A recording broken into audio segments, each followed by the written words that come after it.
75 years after NATO was created, the alliance is now facing its most dangerous test, and one man's name keeps coming up at the center of it. At the same time, a former U.S. the president is closer to jail than any in modern history. The courts are closing doors. Allies are losing patience, and the clock is running out faster than anyone expected. Behind the scenes, NATO leaders are pushing harder than ever on Ukraine, warning that hesitation could change the balance of global power. Meanwhile, Donald Trump's final legal lifeline has reportedly collapsed, leaving him exposed to consequences once thought impossible. Supporters call it political warfare. Critics call it long overdue justice. But no one can deny this moment feels different. Here's the question no one wants to ask out loud. Are these two crises colliding at the worst possible time? Because what happens next may not just decide Trump's fate. It could reshape America's role in the world forever. For months, NATO leaders tried to project calm, unity, and control. But behind closed doors, frustration has been building, and now it's spilling into the open. Multiple alliance members are openly warning that Ukraine cannot remain in a holding pattern any longer. Weapons deliveries, defense commitments, and long-term guarantees are no longer theoretical discussions. Officials are talking in terms of urgency, not years or months, but weeks. The concern is blunt. If NATO hesitates now, it risks signaling weakness, not just to Russia, but to the entire world. What makes this moment explosive is the political vacuum forming in Washington. NATO planners are well aware that U.S. leadership is distracted, divided, and consumed by internal battles. Some European officials fear that America's reliability is no longer guaranteed, especially with Trump still looming over U.S. politics. His past threats to pull back from NATO, reduce funding, or abandon allies are being taken seriously, not as history, but as a potential future scenario. As a result, NATO is applying pressure now before uncertainty grows even worse. This pressure is not symbolic, it's strategic. Alliance members are accelerating decisions precisely because they fear losing control of events. Ukraine's survival, NATO's credibility, and global stability are now tightly linked. If Ukraine falters, NATO's deterrence weakens. If NATO weakens, the post-World War II security order begins to crack. That's why patience is gone, that's why tone has shifted, and that's why this moment feels heavier than past crises. NATO is acting not because it wants confrontation, but because it believes delay may be even more dangerous. For years, Donald Trump survived legal storms by doing one thing better than anyone else: delaying. Appeals, procedural challenges, public pressure, and political noise kept the system moving slowly enough for him to stay ahead of consequences, but that strategy is no longer working. Legal experts now agree that Trump's protective shield has cracked and possibly collapsed. With his final appeal denied, the case has entered a phase where symbolism disappears and enforcement begins. This is no longer about headlines, it's about compliance, deadlines, and penalties. What makes this moment especially dangerous for Trump is how narrow his options have become. Courts are no longer debating guilt or innocence, they are enforcing rulings. Judges have little patience left, and the language coming from the bench has grown sharper and more direct. Any failure to comply, any public defiance that crosses into legal violation, could instantly escalate the situation. Analysts say the risk is no longer abstract. Jail time is now a real possibility, not because of politics, but because the legal process has run out of exits. The psychological pressure is immense. Trump is fighting on two fronts: legal survival and political relevance. Both are slipping at the same time. And while he rallies supporters and claims persecution, the courts are unmoved. Unlike elections, judges don't respond to crowds or polls. They respond to orders and evidence. And right now, those orders are clear. This is the most exposed Trump has ever been, and the most vulnerable moment of his public life. What happens next will test whether defiance still works, or whether accountability finally arrives. What makes this moment truly dangerous isn't NATO's pressure alone or Trump's legal crisis by itself, it's the timing. And these two forces are converging at the exact same moment, creating a political and strategic collision unlike anything seen before. As global tensions rise and alliances demand clarity, the United States is facing internal instability at the highest level, and history shows that when foreign pressure meets domestic chaos, the consequences are rarely controlled or predictable. Allies are watching closely, and so are adversaries. NATO leaders are asking a hard question in private. Can the U.S. be counted on if its political system is consumed by legal battles and division? At the same time, Trump remains a powerful political figure, even as his legal ground crumbles. His words still move markets, shift public opinion, and energize millions. That creates a dangerous imbalance: influence without authority, power without protection. And in moments like this, a single statement or decision can trigger far-reaching consequences. This is why the stakes feel so high. If Trump faces legal punishment while NATO accelerates its Ukraine strategy, the ripple effects could be enormous: protests, political backlash, international uncertainty, all at once. This isn't just about one man or one war. It's about whether institutions hold under pressure, whether alliances stay united, and whether the U.S. can project stability when it's most needed. The next few moves may define not just this crisis, but an entire era. And as these crises collide, the public response is growing louder, sharper, and far more unpredictable. Across the country, emotions are boiling over, not quietly, but visibly. Supporters see Trump's legal trouble as proof the system is broken. Critics see it as proof the system is finally working. And in the middle sits a deeply divided nation, consuming every update in real time. This isn't just political disagreement anymore, it's emotional investment. And that makes the situation far more unstable. Social media has become a pressure chamber. Every court filing, every NATO statement, every rumor spreads within minutes. Often stripped of context and amplified by outrage, some voices are calling for calm. Others are openly warning of unrest if Trump is punished. Law enforcement agencies are quietly preparing for multiple scenarios, not because chaos is guaranteed, but because the risk is real. History shows that when legal action intersects with mass political loyalty, the response can escalate faster than institutions expect. What worries analysts most is how quickly trust is eroding: trust in courts, trust in elections, trust in alliances. When people believe outcomes are predetermined or unfair, they stop accepting results. And that's when systems strain. NATO leaders understand this dynamic, which is why they're watching U.S. domestic stability as closely as they're watching Ukraine's front lines. A distracted or destabilized America weakens global confidence, and right now, confidence is fragile. This moment is no longer contained within courtrooms or diplomatic meetings. It's spilling into streets, screens, and conversations everywhere. The danger isn't just protest or backlash, it's the slow normalization of crisis. When everything feels urgent, people stop distinguishing between reality and fear. That's the line institutions fear crossing, and once crossed, pulling a nation back together becomes far harder than holding it apart. What makes this stage especially unsettling is how quiet it is. There are no dramatic announcements, no emergency speeches, no clear breaking point, just a steady, silent countdown. Court deadlines are approaching. NATO decisions are being finalized, and yet, to the average person, it may feel like nothing has happened. That illusion is dangerous. History shows that the most consequential moments often arrive not with chaos, but with paperwork, signatures, and orders that cannot be undone once activated. Inside the legal system, momentum now favors enforcement, not debate. Judges are no longer weighing arguments. They are setting terms.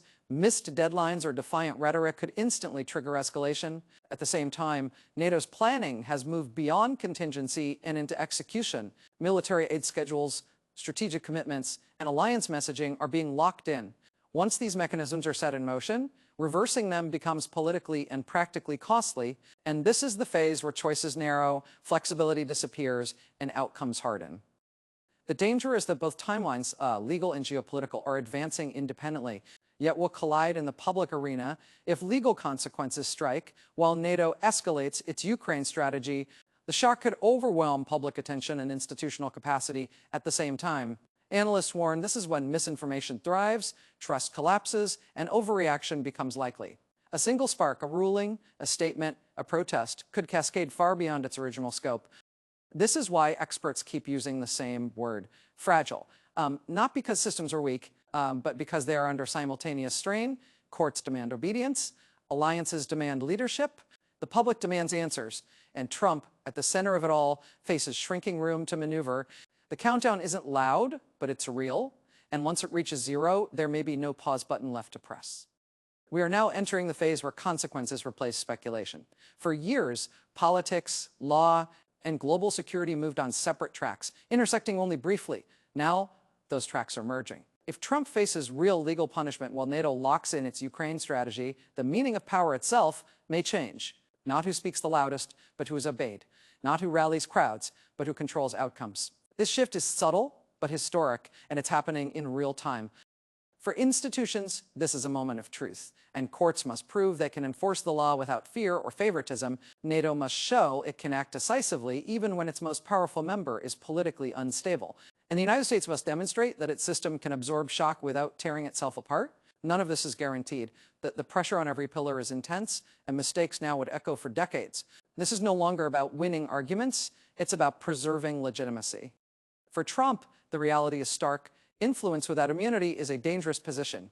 If consequences land, they won't just affect him. They will redefine what future leaders can expect when they test limits. Supporters may see injustice, and critics may see accountability. But history will record something deeper, a moment when the rules were either enforced or abandoned. There is no middle ground left. And for the rest of the world, the signal matters. Allies will judge American stability. Rivals will test American resolve.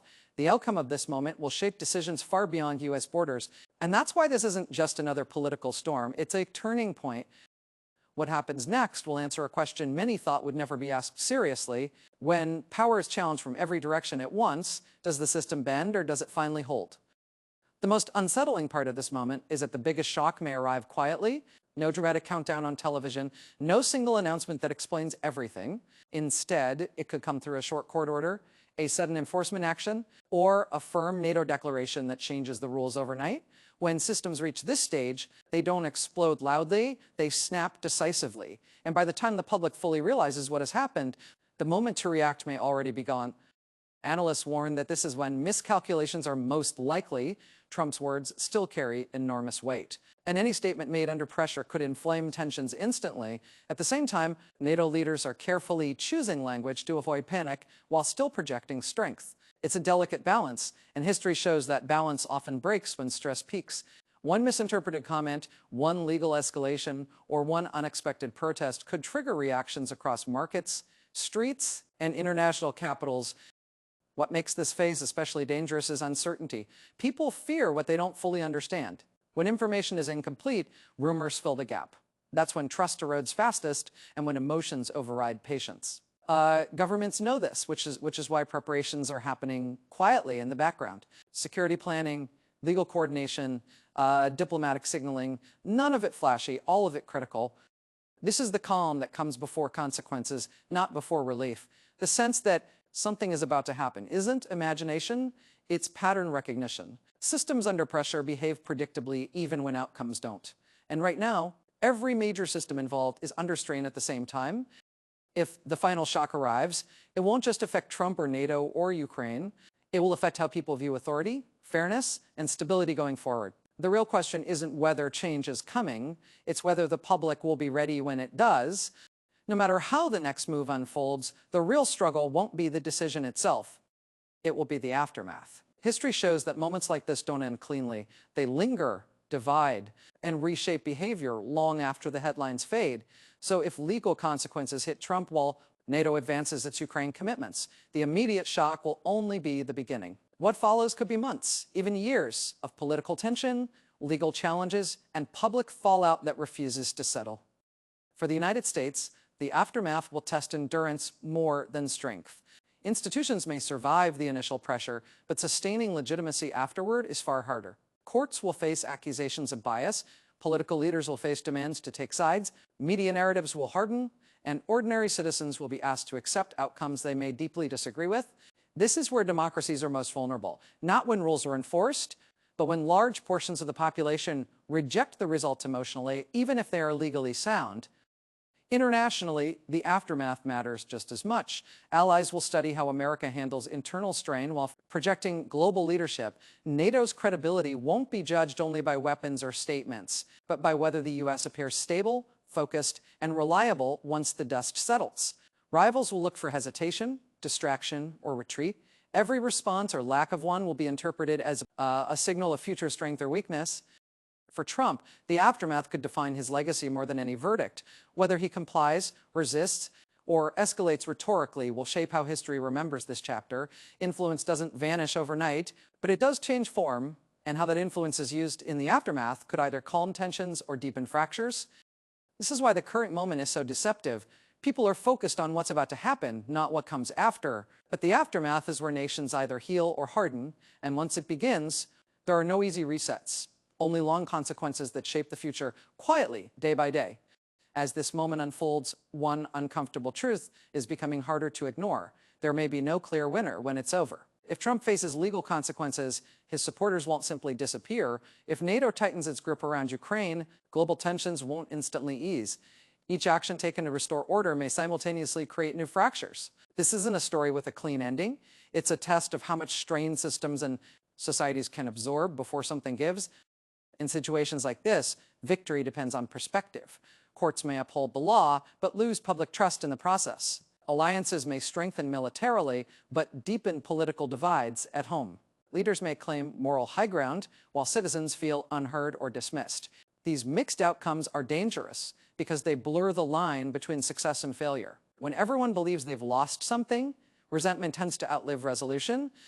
What makes this phase especially volatile is expectation. Some are waiting for justice, others are waiting for vindication, many are waiting for chaos. When expectations clash this sharply, disappointment becomes inevitable, and disappointment fuels anger.